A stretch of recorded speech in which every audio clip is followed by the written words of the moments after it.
B2 bi mun na jiite kii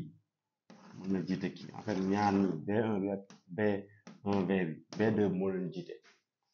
en fait moom B2 bi moom am na sañ-sañu teg nappe maanaam nappe isolant bi am na sañ-sañu tamit am consigne mën a laal yenn appareil yi ci biir poste bi donc kon ce qui veut dire que xam nga ku nekk dafa am limite am lu ko war léegi nag am na foo xamante ne même B2 bi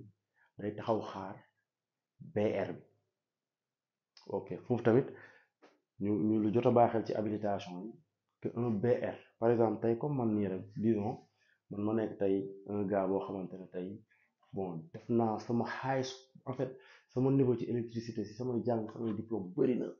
mais ma ñëw ci société bi am ku ma jiite maanaam un BR boo xamante ne moom il n'a même pas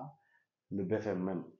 wala boog on va dire ci waxin la ci misaal mais il n'a même pas le bac quoi amul sax xamul yenn niveau yi ci étude quoi mais côté habilitation moom moo lay jiite mën na nekk sa BR mën na nekk sa BR donc mu nekk responsable des travaux moom tamit am na ku ko jiite parce que ku ci nekk rek dafa am foo yam am keneen fu mu mën a yam comme li ñuy wax parce que lu tax habilitation yi loolu ku nekk dafa am tâche bi nga war a def waroo def sa tâche morom léegi nag comme supposons comme un B1V bi mu mën a def tâche B1 mais B1 bi moom mënul def tâche kii mais tâche boo mënti def ci poste bi da nga war a respecter ce qu'on appelle EPI équipement de protection individuelle parce que fu ci nekk da nga war a aar sa bopp d'abord am say jumtukaay pour nga xamante ne nga bañ a créer yenn dégâts yi te aussi noonu parce que dafa gudd bugguma tam vidéo bi gudd mais mën naa ko séparer def 3 vidéos donc beneen vidéo bi moo wax lan mooy BC un BC lan mooy rôle am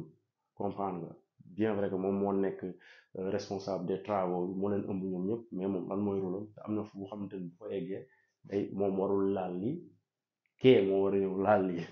moom bu ñu waree laal fële moom foofu lay ñëw te un BC comme un BR am na droit balaa muy mëne benn consigne wala muy fay courant wala muy taal courant bi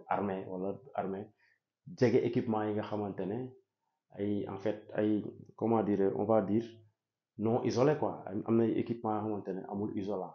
donc kooku moom am na droit di ko jege pour armée ak yooyu mais moom aussi dafa am sañ-sañu ne maa ngi armée yow dem leen na le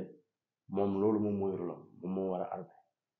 maanaam moom moo war a taal moo war a fay moo war a changer ay équipement ci biir poste bi donc xam nga kon dafa am lu ñuy wax hiérarchie maanaam lépp dañ koy organiser parce que mënuñ ñëw ci bërëb ñu ne ñun ñëpp ay électricien lañ bien vrai que ñun ñëpp mën nañ ñenn ñu ne noonu nañ kër përëx dugg kii na def ni kii non non non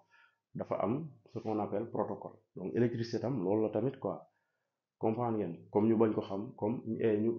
ñu war ko xam mais bu ñu taxaw ñu ne non comme côté wax nii ay côté def ay leçon électricité comme un professeur sax professeur électricité yi ñu ngi ci town yu bëri nañ fi mais amuñu habilitation parce que en fait employé moo lay jox habilitation société bi moo lay jox habilitation yow da ngay liggéey da ngay def formation tel ñu ne la ok yow ak nga niveau bi testé nañ la indi nañ la ci poste bi indi nañ la si nii def nga pratique testé nga nii consigne de sécurité yi xam nga EPI bi xam nga yëpp yow nga xam lan ngay def nan ngay tegee sa napp nan ngay couper est-ce que diw moo la war a jox ordre war ngeen déggante donc loolu moo tax souvent ñu naan comme un BO si équipe quoi kii BO la ci entreprise bi ñi ay BO lañ ñi ay B1 ñi ay BE ñi ay B2 V ñi ay B2 ñi ay B1 B1V am na tamit yeneen yu nekk ci biir mais comme tamit mënuma am temps ni dafa guddi déjà minuit et quelque moo jot donc loolu aperçu la rek pour waaw pour gars yi gën a gëstu ji après ñu ñëwaat defaat yeneen vidéo yaa ngeen jëf